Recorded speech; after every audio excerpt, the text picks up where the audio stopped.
पहला प्रश्न है कि मामूली चीज़ों का देवता the god of small things निम्नलिखित में से किस प्रसिद्ध लेखक के द्वारा लिखा गया उपन्यास है। तो इसका जवाब है अरुंधति राय, ऑप्शन नंबर 1।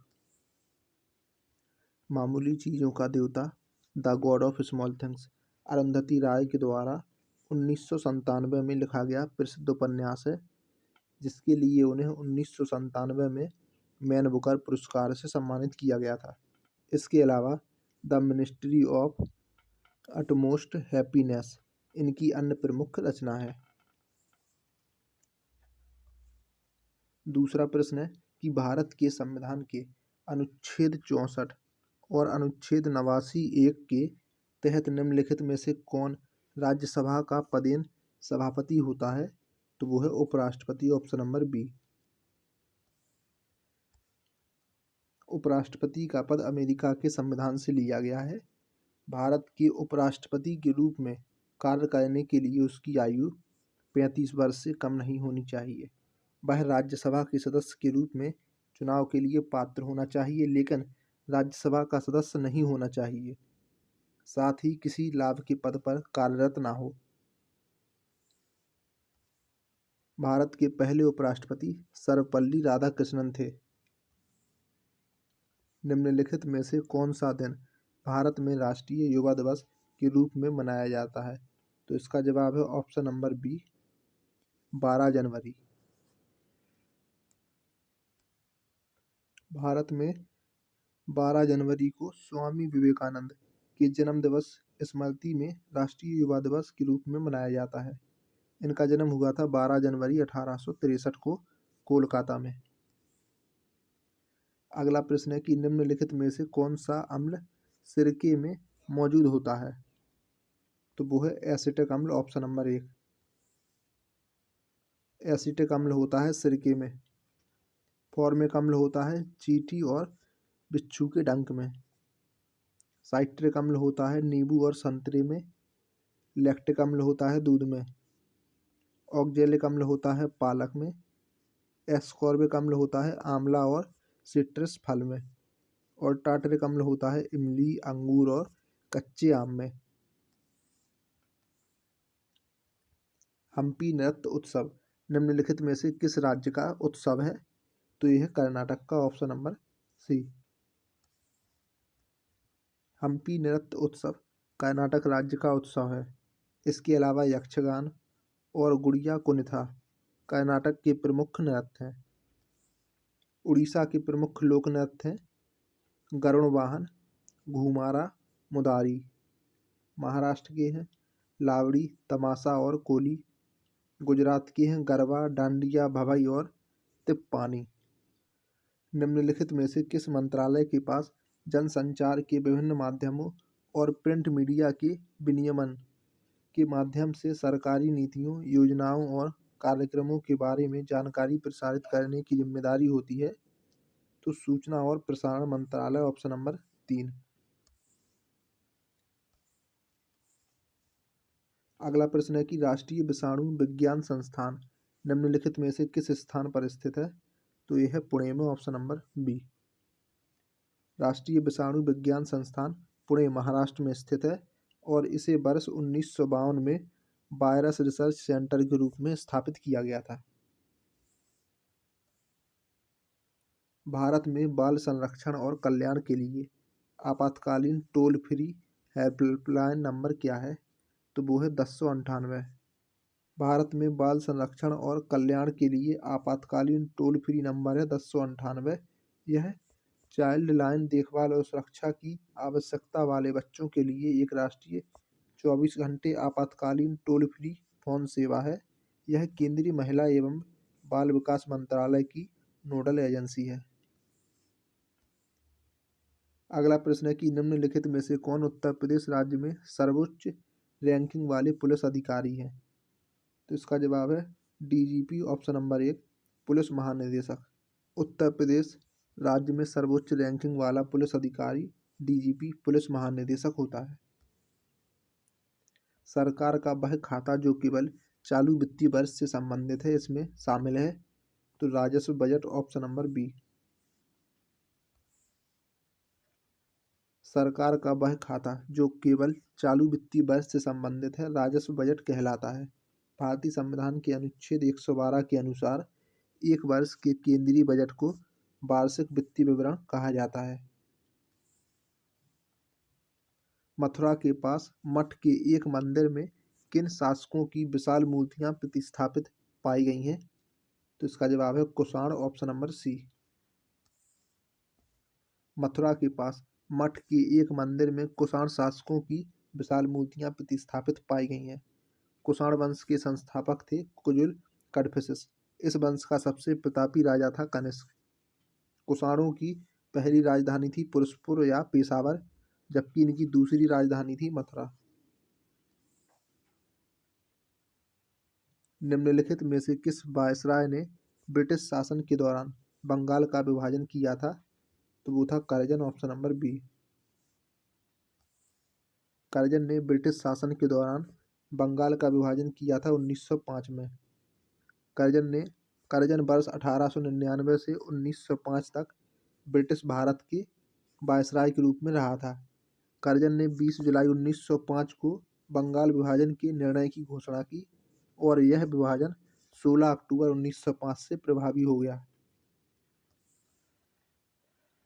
अगला प्रश्न है कि व्यावसायिक उपयोग के लिए सब्जियां, फूल और फल उगाना निम्नलिखित में से किस नाम से जाना जाता है? तो इसका जवाब हो जाएगा horticulture, option number D. Sericulture का संबंध रेशम के कीटों के पालन से है। पीसीकल्चर का संबंध है मछली पालन से, जबकि विटीकल्चर का संबंध है अंगूर की खेती से। अब अगला प्रश्न है कि निम्नलिखित में से भारत के किस बंदरगाह को अरब सागर की रानी के नाम से जाना जाता है? तो वो है कोच्चि बंदरगाह, ऑप्शन नंबर बी। कोच्चि बंदरगाह को अरब सागर की रानी के नाम से जाना जाता है। यह केरल के एर्नाकुलम जिले के अंतर्गत आता है और यह बंदरगाह अरब सागर, लक्षद्वीप सागर और हिंद महासागर के समुद्री मार्ग पर है। वर्ष 2011 में भारत में जनगणना कार्य कितने चरणों में किया गया था? तो इसका जवाब है 2 चरणों में।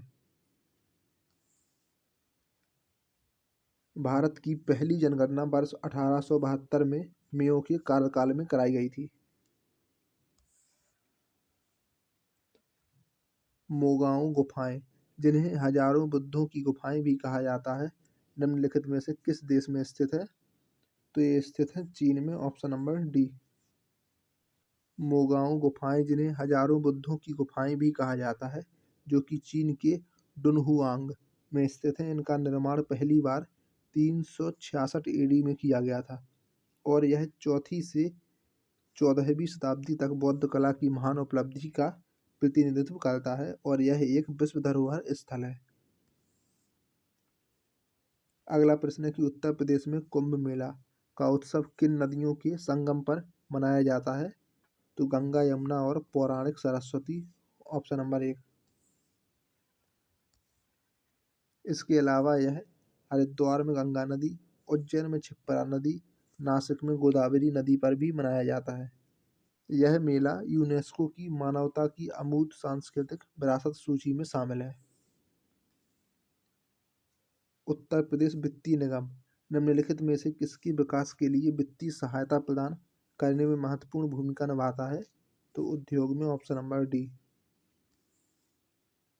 उत्तर प्रदेश वित्तीय निगम की स्थापना 1954 में उत्तर प्रदेश राज्य में औद्योगिक विकास के लिए सहायता प्रदान करने के लिए एसएफसी अधिनियम 1951 के तहत उत्तर प्रदेश सरकार के द्वारा की गई थी और यह उद्योगों को वित्तीय सहायता प्रदान करता है।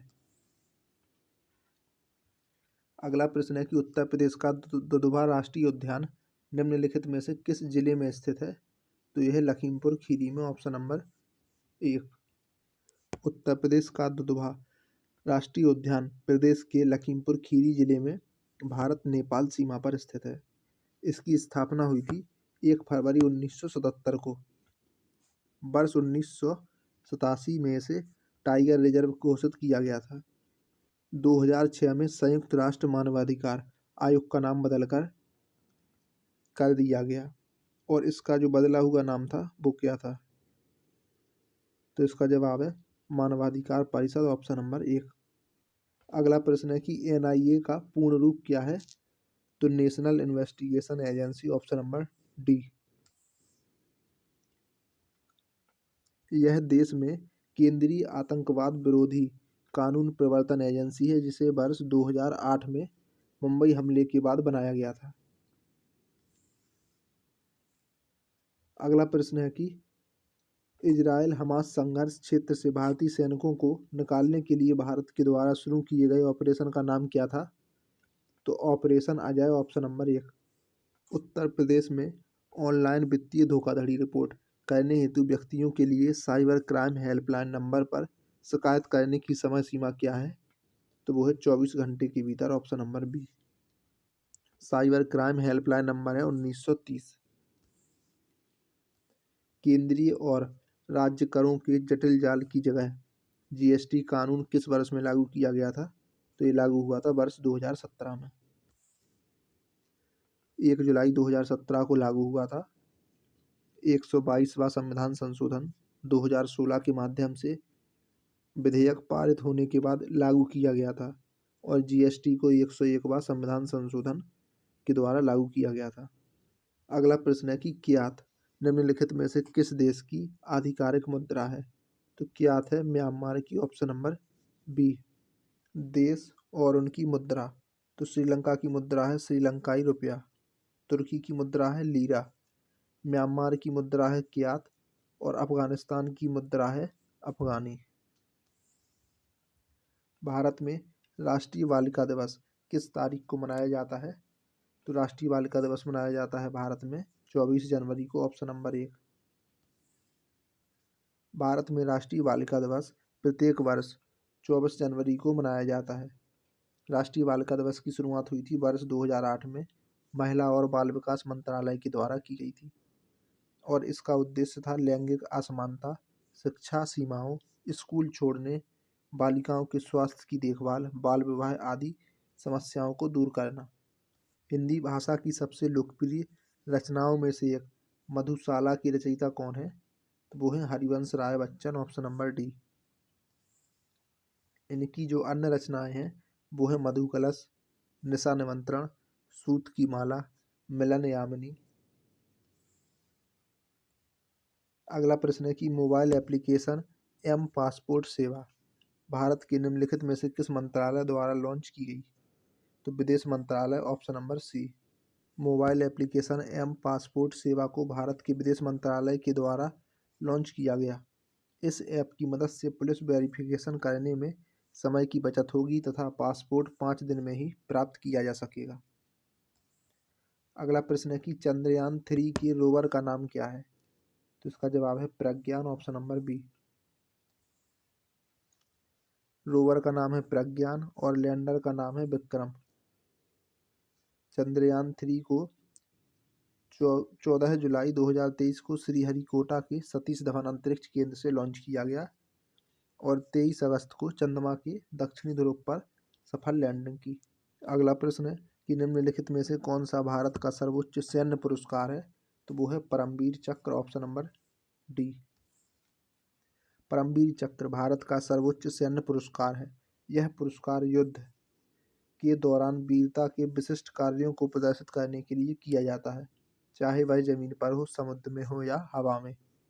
महावीर चक्र भारत का दूसरा सर्वोच्च सैन्य पुरस्कार है।